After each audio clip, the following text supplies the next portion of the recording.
Boa noite, meus irmãos. Nós teremos mais à frente oportunidade para algumas palavras de agradecimento, mas agora nós vamos nos dedicar à palavra. Um culto batista é um culto em que a palavra está sempre no centro dele. E quando estávamos preparando este culto, eu fiz só um pedido, que ele fosse sobre Deus. Ele não há de ser um culto sobre o pastor ou sobre a igreja, mas sobre Deus. E eu estou seguro que você tem sido abençoado nesses minutos que cultuamos juntos até aqui. Estou certo? Amém? E com certeza seremos também abençoados enquanto estivermos refletindo na palavra do Senhor. Então esta é a hora da palavra, é a hora de ouvirmos Deus falando ao nosso coração.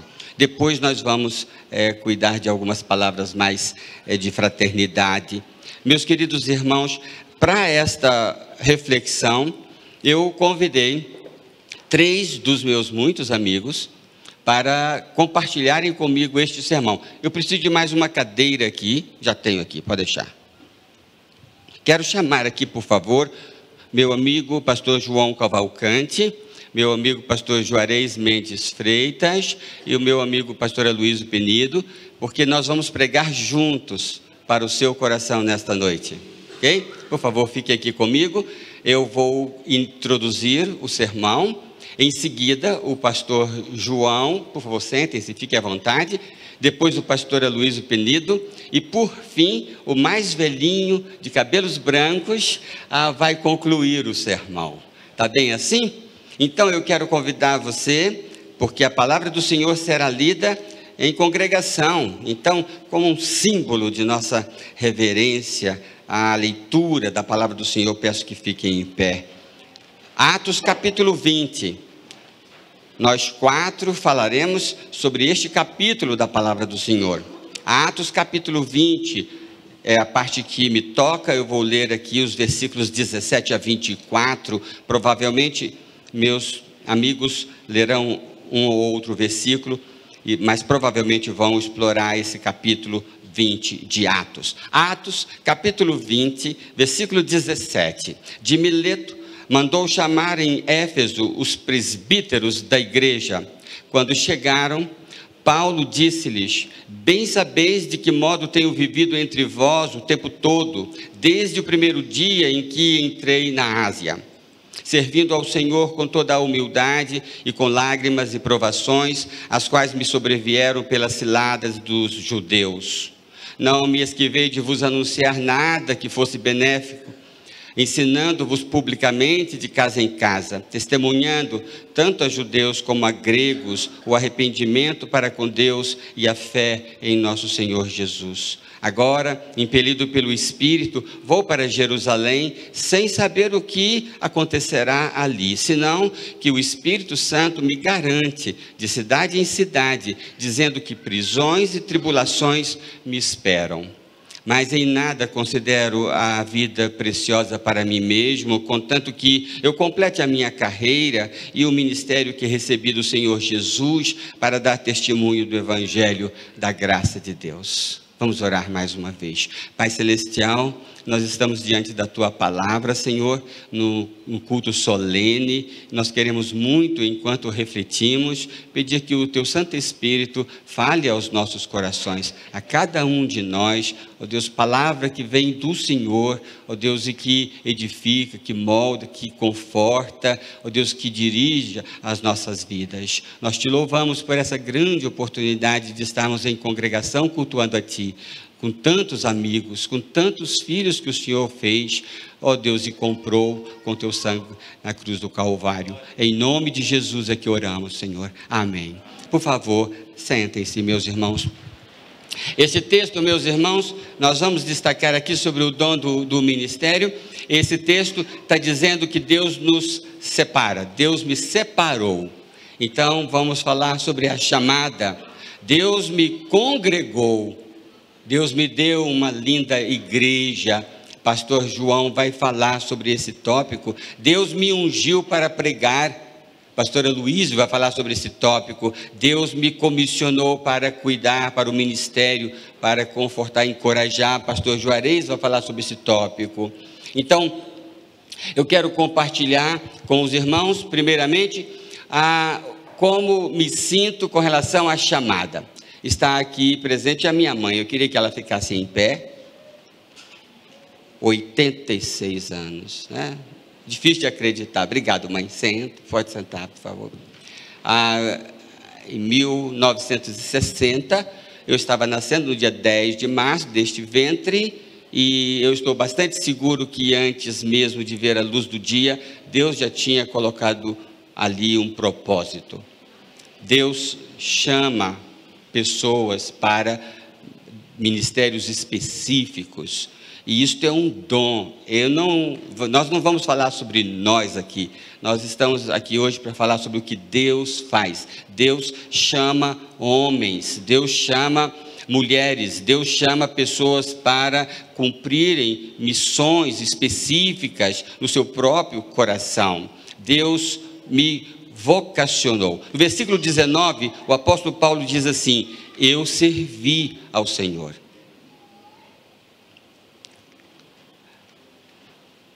Versículo 22, agora estou indo para Jerusalém. Versículo 24, quero completar o que o Senhor me confiou. Vocês podem observar uma caminhada? Eu servi o Senhor. Agora eu estou indo para Jerusalém.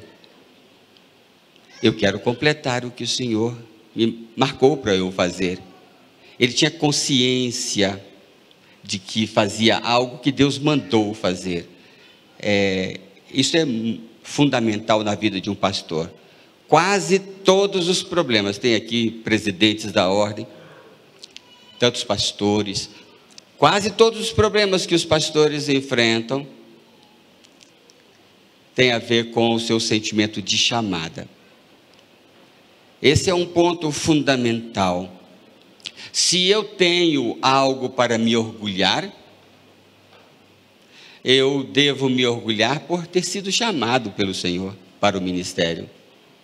Esta é a grande razão para eu ficar cheio de alegria, de contentamento. Ele me chamou para o ministério.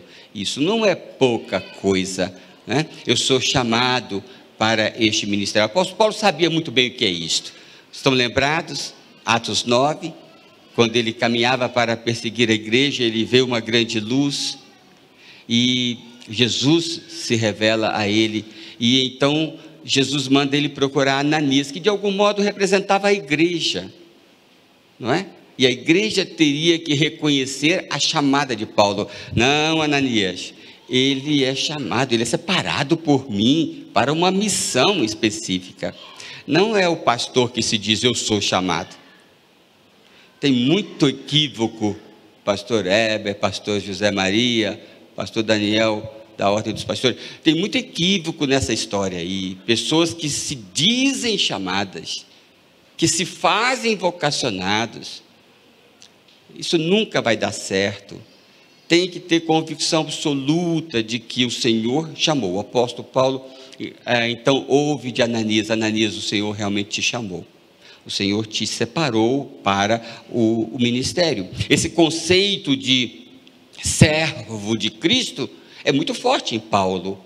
Lembra quando ele escreveu aos Romanos? Paulo, servo do Senhor Jesus Cristo, chamado para ser apóstolo, separado para o Evangelho de Deus. Isso é muito forte. Cada passo que ele dava era sustentado ou construído em cima desse raciocínio de que ele era um chamado. O que eu posso fazer? O que você pode fazer? Responder a esse chamado. Você pode responder, nada mais. Você pode dizer: eu estou aqui. É o que o apóstolo falou: o que o senhor quer que eu faça? Você responde a esse chamado. E o texto nos mostra sobre essa resposta. O texto fala, por exemplo, da segurança da obediência, não é? Versículo 24, ele diz: não me importo. Já parou para pensar sobre essa expressão? Estou indo para Jerusalém, não sei o que vai me acontecer, eu sei que tem prisões, tem problemas, não me importo. Essa frase, não me importa o que vai acontecer, ela expressa o coração obediente. Em 1980 eu saía do interior de Minas Gerais, né? Tá aqui meus amigos de lá, né? Porque aquela convicção de chamada, estou indo para o Rio de Janeiro, não sei nem como é que é esse negócio de Rio de Janeiro, né? Sabia nem calçar sapato direito, mas não me importo. Alguém disse, quando você está no caminho da obediência, está tudo bem. Se você está no caminho da obediência, está tudo bem. Então o apóstolo Paulo tinha essa soltura, né? Também ele tinha a alegria do desapego, né? Olha aí o versículo 35, melhor coisa é dar, está dentro desse contexto. Quando você se entrega, quando você fala, meu negócio não é construir riqueza, meu negócio não é construir casa, meu negócio é me entregar para o ministério.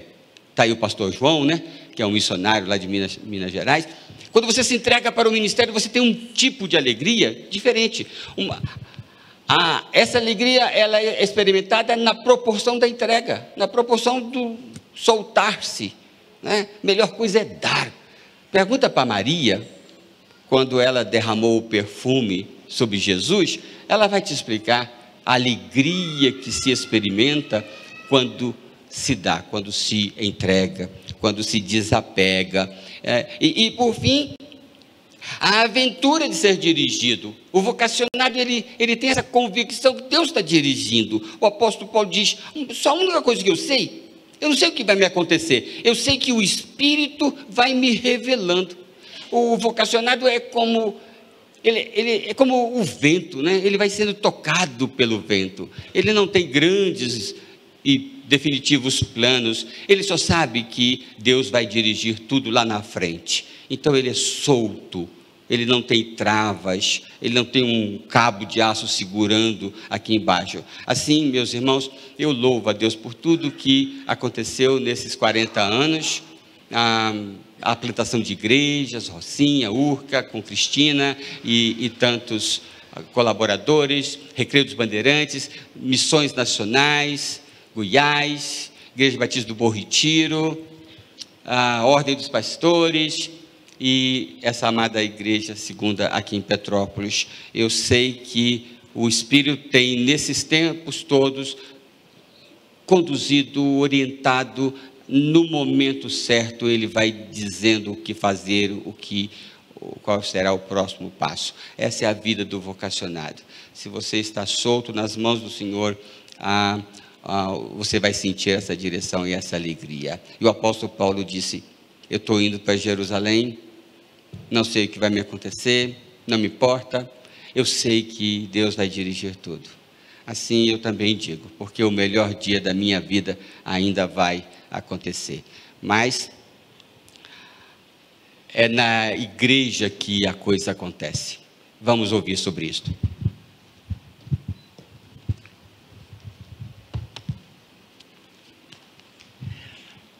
Boa noite, na graça e paz do Senhor Jesus.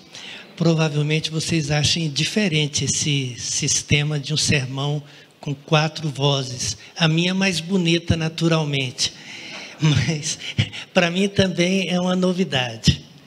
Oi, irmãos, não existe vocação pastoral sem rebanho. Não existe ministério sem o trabalho.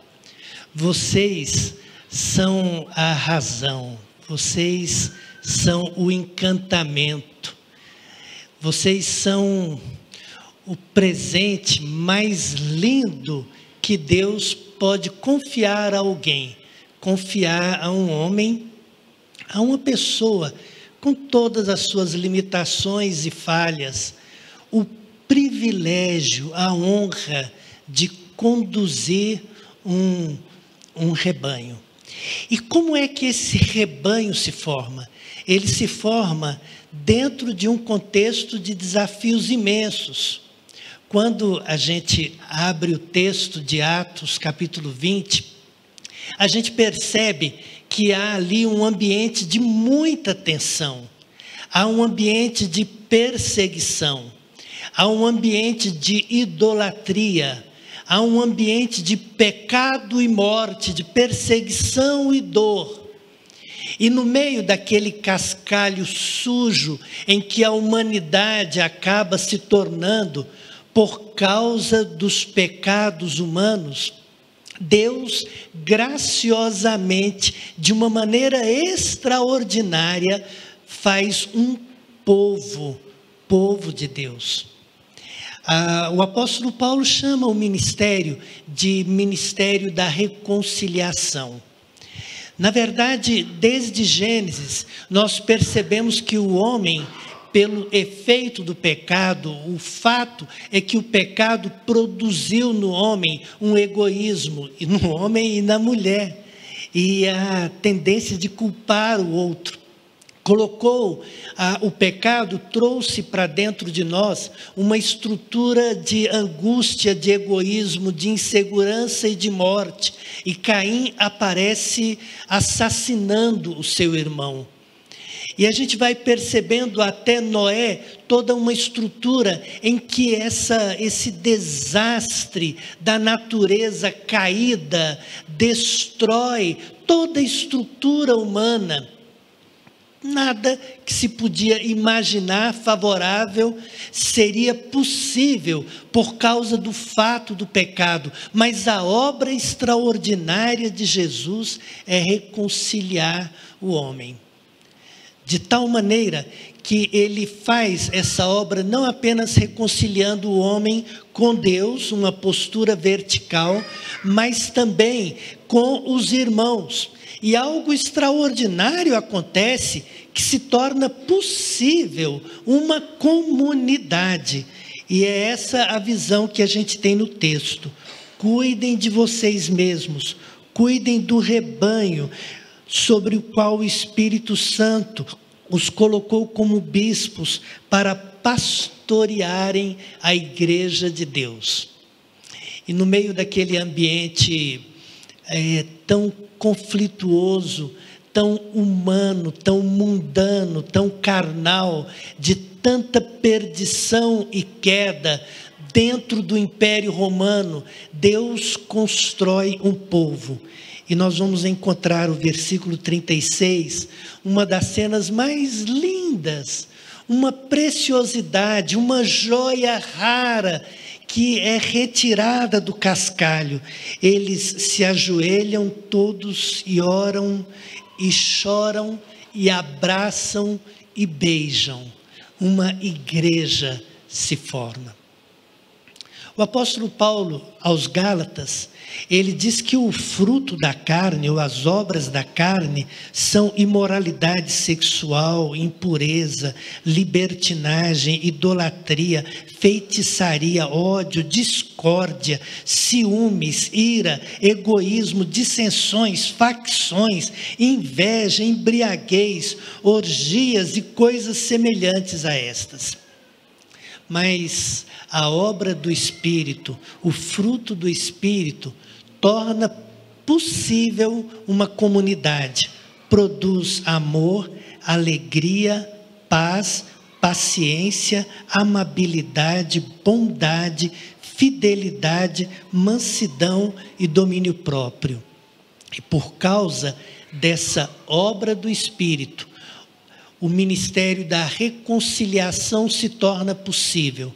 Os diferentes se unem de uma maneira linda. Diferenças na perspectiva de geração, diferença na perspectiva de experiências, diferença na perspectiva de desejos e gostos, de motivações. Mas nós temos algo em comum. Jesus faz de nós um povo. E em Cristo Jesus fomos feitos povo de Deus, rebanho do Senhor, corpo de Cristo, templo, todas as ideias de união.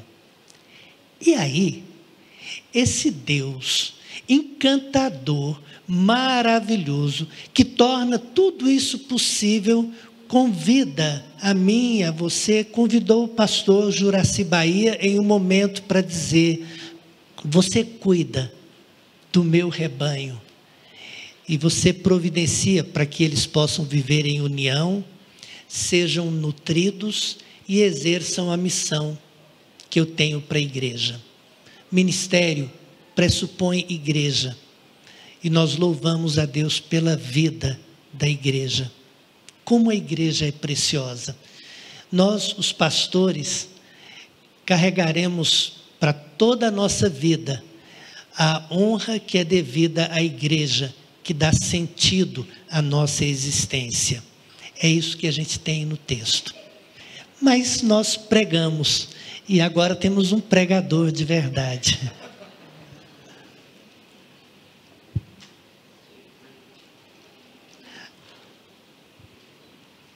Amém. O que é bom na pregação é a gente poder tirar essa máscara, né? Amém. Louvo a Deus por esta hora, agradeço a Deus e ao pastor Juraci pelo convite. Tive o privilégio de ser pastor da sua família, no início do meu ministério em Coronel Fabriciano, no chamado Vale do Aço, em Minas Gerais. Tenho a alegria de ser seu amigo pessoal, amigo do seu genro, amigo do seu filho, da sua família, dos pastores aqui presentes, os quais eu cumprimento em nome do presidente da ordem, pastor José Maria. E falar sobre um assunto como este é de grande relevância, porque há uma pesquisa que diz que 70% dos pastores não têm convicção de chamado. E o apóstolo Paulo estava em Éfeso, naquela viagem missionária onde ele ficou por 3 anos. E Paulo nos dá um exemplo total do que é alguém chamado por Deus. Ele diz: não deixei de vos anunciar o evangelho publicamente de casa em casa.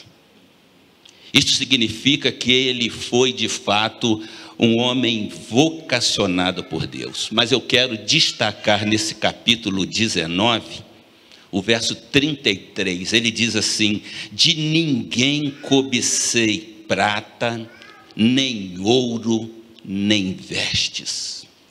Há muitos que estão no ministério com propósito dos mais diferentes.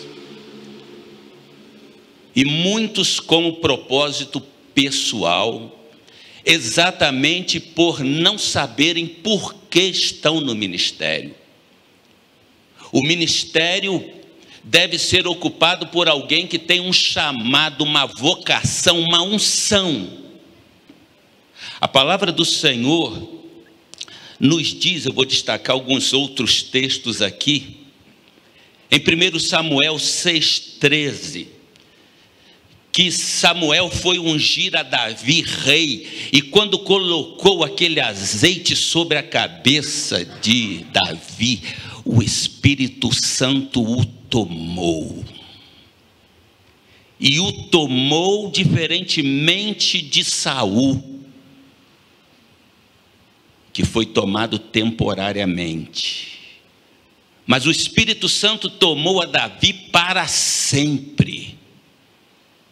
O pastor não pode ser aquele que vai para o ministério porque não conseguiu êxito em nada.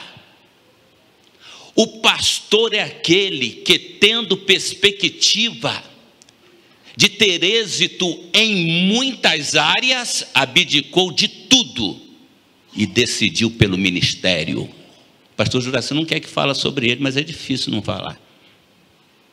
Está aqui um homem que podia, no mundo da economia, ser um homem próspero, rico, abdicou de tudo por causa do ministério. De ninguém, diz Paulo, cobicei coisa alguma.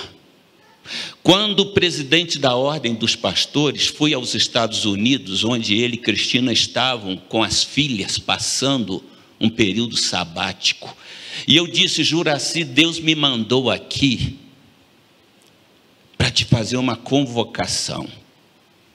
A ordem dos pastores não tem dinheiro e eu te faço um desafio. Você se dispõe a assumir a secretaria da ordem dos pastores sem ganhar nada? E ele não precisou de tempo naquele churrasco que nós comemos. Eu aceito.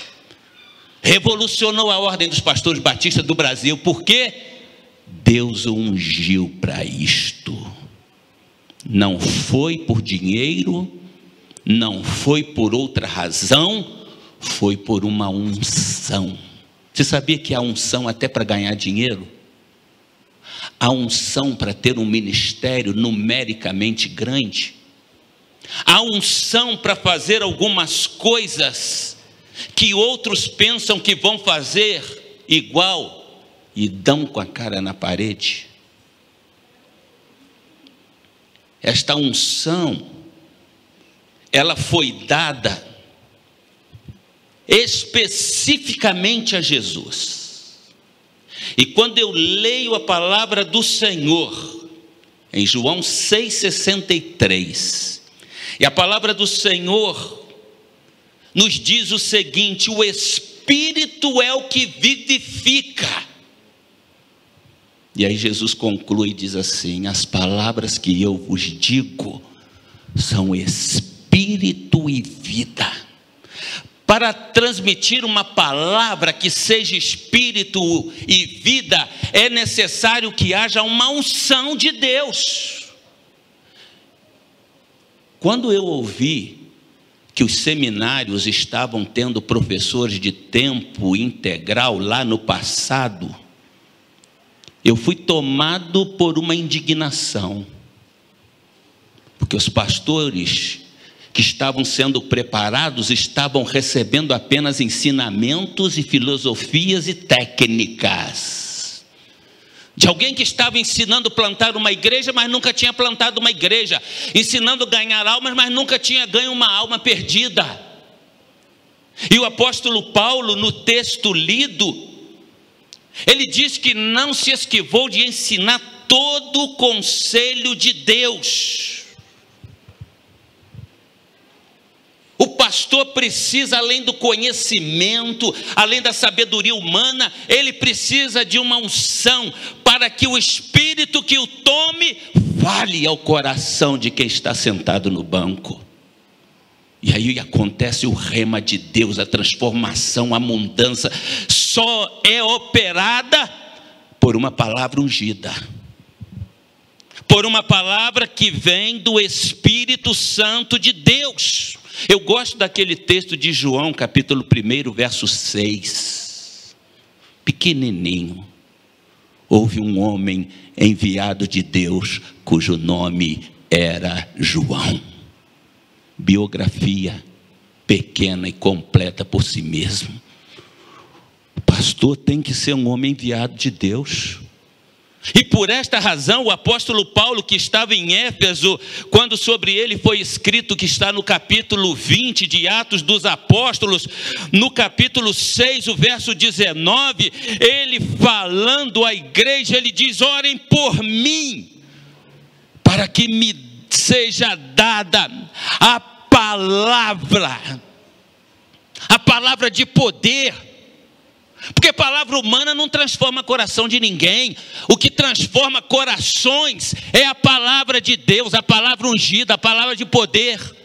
E o Espírito Santo é que opera em nós.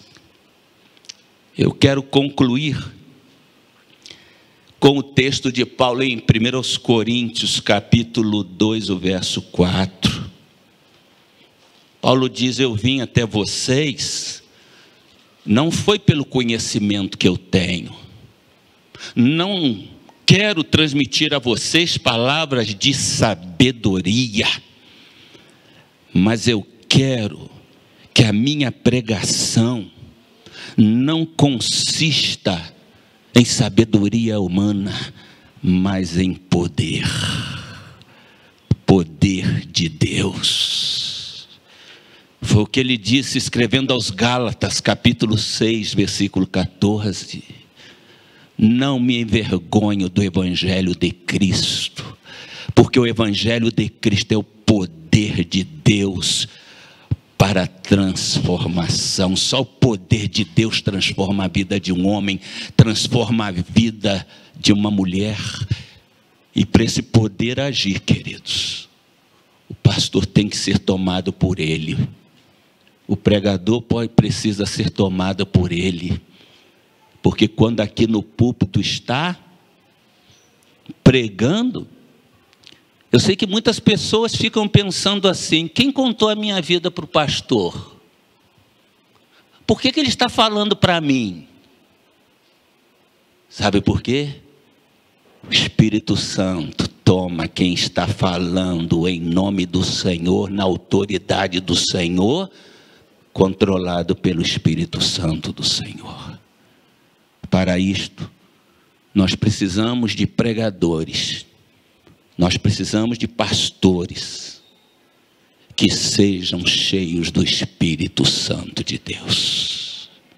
O Espírito que fala aqui muda o coração de quem está ouvindo. Só o Espírito Santo de Deus. E que este Espírito tome a vida não só dos pastores, mas de toda a igreja. Sabe por quê? Termino com essas palavras. Efésios 4. Versículo 11, o apóstolo Paulo está falando para a igreja de Éfeso, falando como se estivesse falando para vocês aqui. E ele está falando assim: o Espírito deu uns para profetas, outros para apóstolos, outros para evangelistas, outros para pastores, outros para mestres. Ele está falando para todos que estavam na igreja. E no versículo 13 ele diz: para que cada um de vocês cumpra bem o ministério que vocês receberam. Ainda que você não tenha título de pastor, título de apóstolo, título qualquer, saiba que você está na igreja porque o Espírito Santo te colocou aqui com um propósito. E Ele quer usar a tua vida, como tem usado a vida do pastor Juraci. Que Deus nos abençoe. Amém.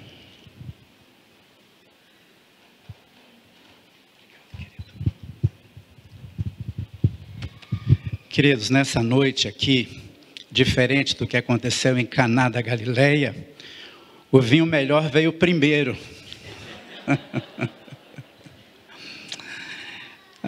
Pastor Juraci sabe da alegria que eu tenho em participar desse momento tão importante na vida dele. Ele tem sido um companheiro, um amigo muito precioso, que eu amo muito. Deus tem unido as nossas vidas já há muitos anos, e a gente tem partilhado experiências do ministério, e também nossas famílias, nossos filhos, de certa maneira cresceram juntos. Tem sido uma honra caminhar com ele e com a sua família.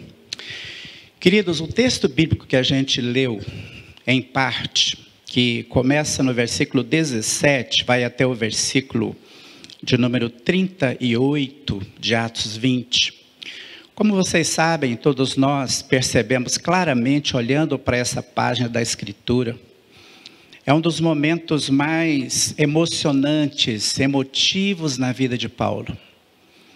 Paulo mandou chamar os anciãos, os líderes da igreja de Éfeso, para uma reunião no porto de Mileto. E ali ele apresenta uma síntese do trabalho que foi realizado entre aqueles irmãos, ou seja, na igreja de Éfeso. É uma espécie de relatório, uma espécie de prestação de contas, porque Paulo entendia que aquela era a última vez que eles estavam se encontrando, pelas perspectivas de que ele não voltaria àquele lugar, àquela cidade, àqueles irmãos. E neste relato que Paulo faz a respeito do seu ministério, é muito interessante a gente perceber os diversos tratamentos que ele dá àquilo que ele chamava e que nós chamamos também de ministério. Paulo desenvolveu um ministério multifacetário, missionário, pastor, evangelista, pregador. E é bem interessante a gente perceber que naquele tempo, que foi um tempo relativamente curto, embora tenha sido o seu ministério mais longo, Paulo era um missionário e como pastor, como pregador, ele era itinerante. Éfeso foi o seu ministério que durou mais tempo, 3 anos, conforme a gente lê nesse próprio texto. E a gente percebe naquilo que Paulo fala para aqueles irmãos, no seu relato, que para nós é um relato histórico, nessas diversas áreas do ministério cristão, e como ele desenvolveu essas áreas ministeriais entre aqueles irmãos naquela igreja. Aliás, lembro-me de uma palavra do pastor Dami Ferreira, que foi executivo da Convenção Batista Carioca por alguns anos, pastor da Igreja Batista do Tauá, na Ilha do Governador, e ele contava que certo dia a professora do seu filho estava perguntando aos alunos qual era a profissão dos pais. Então pergunta a um aluno: o que seu pai faz? Se o menino diz assim: meu pai é engenheiro. Pergunta a outro dos alunos: o que seu pai faz? Meu pai é professor. E aí finalmente dirige-se ao filho do pastor e diz: seu pai faz o quê? E o menino disse: papai não faz nada, ele é pastor. Você sabe que tem muita gente, infelizmente, que pensa isso a respeito dos pastores. Os pastores, o ministério do cuidado de Deus envolve muitas ações. Algumas são bem visíveis, como por exemplo a de pregar. Mas outras são muito mais de bastidores. Elas não são tão visíveis. E muitas vezes, por essa razão, elas não são percebidas, exceto por aquelas pessoas que dessas atividades são beneficiadas, como por exemplo, o aconselhamento. Mas olhando para esse relatório que Paulo apresenta do seu ministério, a gente vai perceber que Paulo fala sobre aconselhamento e encorajamento no capítulo 20, versículos 1 e 2. Ele fala sobre pregação e ensino no versículo 20 desse capítulo 20. Ele fala sobre testificar e testemunhar do Evangelho de Cristo em 20 e 21. Ele fala sobre administração, porque ele usa a palavra bispos no versículo 28. E nós sabemos que o sentido principal aqui é de um superintendente, de um administrador. E Paulo fala também sobre o equipamento dos santos para o ministério. É bem interessante que no início desse capítulo 20, a gente percebe que nesse encontro que ele faz com os líderes da igreja de Éfeso, ele tinha consigo 7 dos seus companheiros de ministério. E se lemos Romanos capítulo 16, o último capítulo, nós percebemos que nominalmente Paulo fala sobre 26 pessoas que ele classifica como pessoas que participavam do seu ministério. Paulo é muito consequente com as palavras que ele escreveu aos próprios Efésios, em capítulo 4, no versículo 11, quando ele fala sobre os dons ministeriais. Ele vai dizer que o propósito dos dons ministeriais é equipar os santos para o ministério, e isso para a edificação da igreja. Por isso, a gente pode olhar para aquilo que o apóstolo Pedro escreveu em 1 Pedro 4:10, ele diz que nós somos os despenseiros da multiforme graça de Deus. Em outras palavras, o pastor, o líder, ele serve às necessidades do povo de Deus, de acordo com as provisões que estão na despensa de Deus. O despenseiro é o mordomo, é aquele que administra algo que não pertence a si mesmo, que pertencem a outrem, ao seu senhor. Mas ele faz essa ligação entre a fonte, a provisão e a necessidade. É exatamente isso que Pedro está mencionando no versículo que eu acabei de citar, 1 Pedro 4, versículo 10. Mas eu quero, irmãos, terminar essa minha parte aqui na palavra, lembrando que Deus, quando chama alguém, Deus chama com expectativas muito claras a respeito do seu ministério, do seu serviço. E a gente olha para esse texto, esse é um dos meus textos prediletos, e a gente percebe algumas características, eu diria, algumas qualidades que são destacadas nessa prestação de contas de Paulo, que elas são absolutamente necessárias na vida de alguém cuja vida tem sido entregue para o ministério. E enquanto eu vou mencionar essas 4 características do líder do povo de Deus, eu imagino que você pode associar essas características ao ministério do pastor Juraci, que depois vai brigar comigo por falar isso. Primeiramente, Paulo fala sobre a sua autenticidade. No versículo 18, ele diz: vocês sabem como foi que eu vivi durante todo o tempo que estive no meio de vocês. Vocês sabem. A vida de Paulo era uma carta aberta. Paulo não era uma pessoa para o grande público e outra pessoa no particular. O que ele diz aqui, com toda a naturalidade, é que ele não tinha o que esconder, não tinha uma vida dupla, não tinha um perfil ministerial e um outro perfil ao tratar as pessoas no dia a dia, nos relacionamentos cotidianos. Autenticidade. Responsabilidade é uma segunda marca que a gente percebe quando ele diz no verso 27, eu não deixei de anunciar a vocês todo o conselho de Deus. Esse eu não deixei, eu não me furtei, eu não fugi à minha responsabilidade. Paulo era um líder responsável. E a responsabilidade do líder é a mesma quando ele vai elogiar alguém e dizer para alguém, olha, muito bem, estou feliz que você fez assim, mas ao mesmo tempo ele precisa às vezes chamar alguém e dizer, olha, você não podia ter feito isso. Isso não está correto, isso não é certo. Uma liderança responsável procede dessa maneira. Também a gente percebe a integralidade do ministério de Paulo.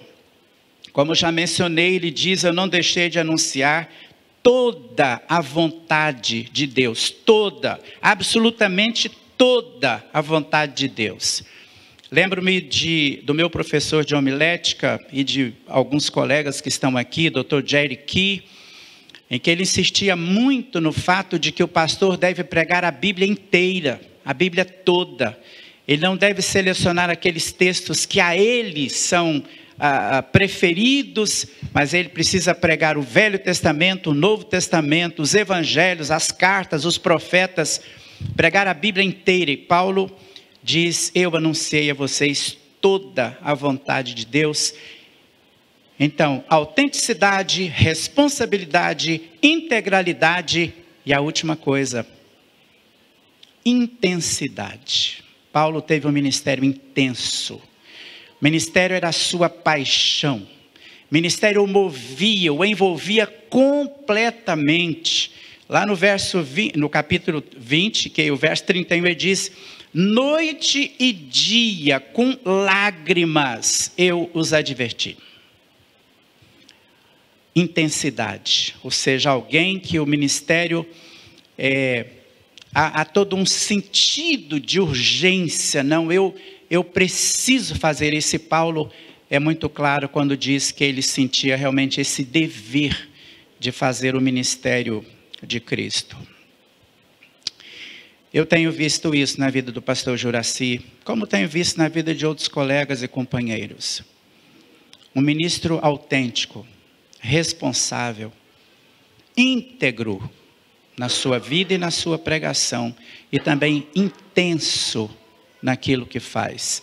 Paulo não tinha nenhuma dificuldade ao dar o seu depoimento sobre o seu ministério, de dizer, pela misericórdia de Deus, pela graça de Deus e para a glória de Deus, foi assim que eu me comportei nos 3 anos em que eu estive junto de vocês.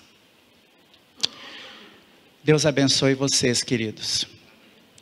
O Paulo, aqui, ele diz assim: agora eu sei que nenhum de vocês, entre os quais passei pregando o reino, verá novamente a minha face.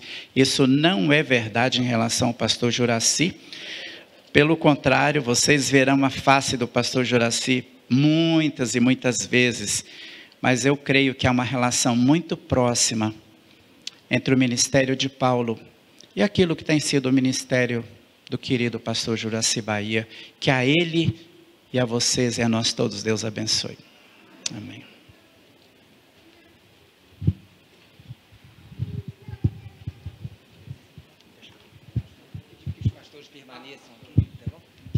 Nós vamos, nessa hora, agradecer a Deus por essa mensagem que nos foi entregue por intermédio dos pastores queridos. Desejamos que Deus abençoe ricamente a vida, o ministério dos irmãos. Os irmãos sabem que é uma honra, uma alegria muito grande tê-los aqui nesta noite, né, dando do seu tempo, dando essa contribuição também maravilhosa para esse culto que é prestado a Deus. Deus abençoe os irmãos. Eu quero convidar, queridos, nesta hora, um casal muito querido da nossa igreja, Dr. Marcos Câmara e a sua esposa, doutora Cristina, para que venham aqui à frente. É um diácono e a diaconisa. Eles vão nos representar nesta hora, orando a Deus, agradecendo a Deus pelo ministério, pela vida ministerial do pastor Bahia, e agradecendo a Deus pela vida dos irmãos também, dos pastores e de todos os pastores que estão aqui conosco nesta noite, tá certo? Peço aos irmãos que se dirijam ao microfone e orem ao Senhor nesta hora. Oremos. Senhor nosso Deus, Pai que está nos céus, nós te agradecemos, Senhor, por este culto, por esta noite, Senhor, que aqui estamos alegres, Senhor, por esses anos todos, essas décadas todas de ministério do pastor Juraci, Senhor. Nós queremos te agradecer, Senhor, por sua família, que o sustentou também, Senhor, aqui junto contigo, ó Pai. A família que o Senhor construiu com ele, Senhor. Que deu suporte a ele, Senhor. E que suportou junto com ele, Senhor, contrariedades, com firmeza, em benefício de outros, ó Pai. Agora, Senhor, nós queremos te pedir pelos anos que vêm à frente, Senhor. Que ele possa continuar frutificando, que ele possa continuar te louvando, Senhor, com a sua vida, Senhor, como ele fez desde o dia que se colocou à sua disposição, Senhor. Como já foi dito aqui, Senhor, por sua sinceridade, Senhor, por sua honestidade com a sua palavra, Pai. Nós te agradecemos profundamente, ó Pai, em nome do teu Filho amado Jesus Cristo. Amém.